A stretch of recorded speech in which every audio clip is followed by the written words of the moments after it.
I've dedicated my life to real estate and serving my clients at the highest level when buying and selling a home.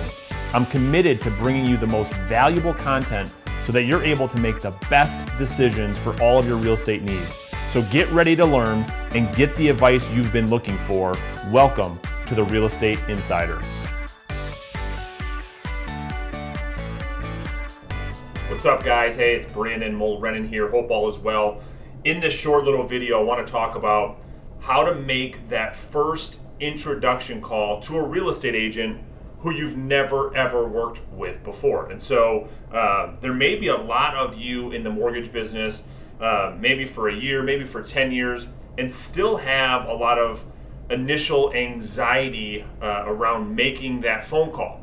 Well, I'm going to walk you through today 5 specific, tangible, tactful things that you can do, that you can implement today in your business that will make this call a lot easier for you to make, give you the confidence and the mindset around what you should be doing, what you should not be doing. So without further ado, let's jump into this right away. So here's the whole goal of the phone call. The whole goal of the phone call is to do 2 things. That's it. Number 1, it's to increase confidence in that real estate agent, in you and your company. And number 2, it's to lower their anxiety. So I'm going to say that again. It's goal number 1 is to increase confidence, and goal number 2 is to lower anxiety. All right, so number 1, I don't care how long you've been in the business. I don't care if you've been in the business for 6 months, 6 years, or 60 years. None of that matters. When you make that phone call, you must be confident.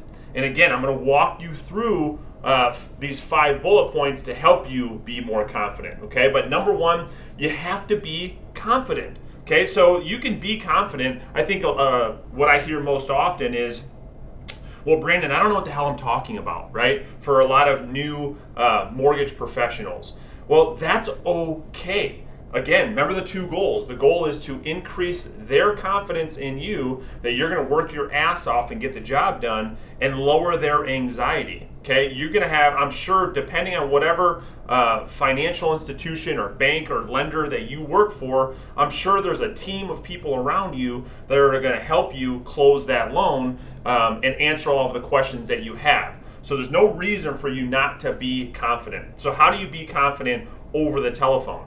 Okay, so the number 1 thing to show confidence is to increase your tonality and increase your the volume of your voice.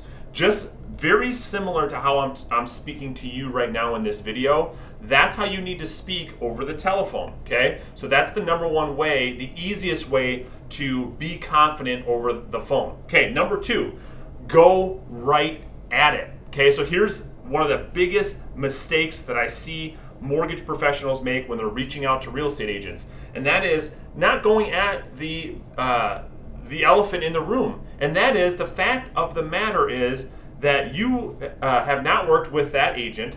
That agent has a ton of anxiety, a ton of concern that the buyer has chose to do business with you, someone who they don't know, they've never done business with. They may have heard something or maybe not about your company, and so you've got to go right at it. And so here's what that sounds like.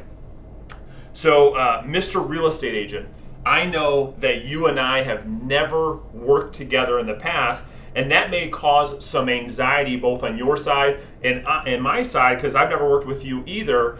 I just want you to know, and that's where you get into step 3. But before I move on, you've got to just go right at it.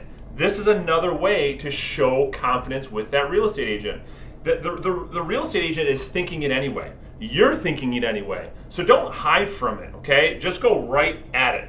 I know that you and I have never done business before in the past, and that probably gives you and I both a little bit of anxiety.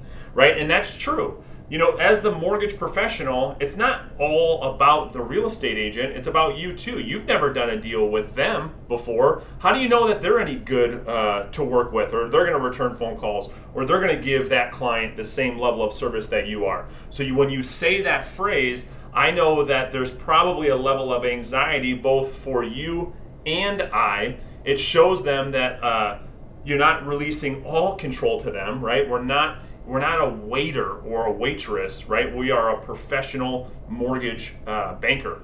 Okay, so that's number 2. Number 3 is to establish expectations. Okay, so number 3 is picking up off of point number 2.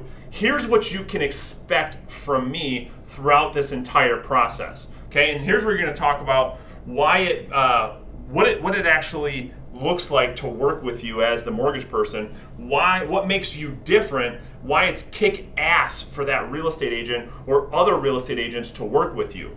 This is your time. You're not going to go into some big long sales pitch here. You're just going to say the phrase, here's what you can expect from me.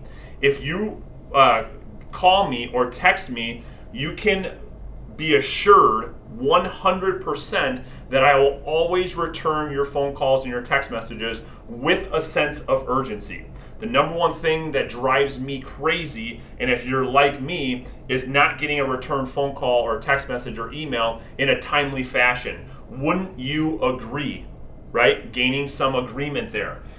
You can also expect me to be completely upfront and transparent with you and our client so that we make the best experience for everybody in this situation. Fair enough, right? That's called an upswing.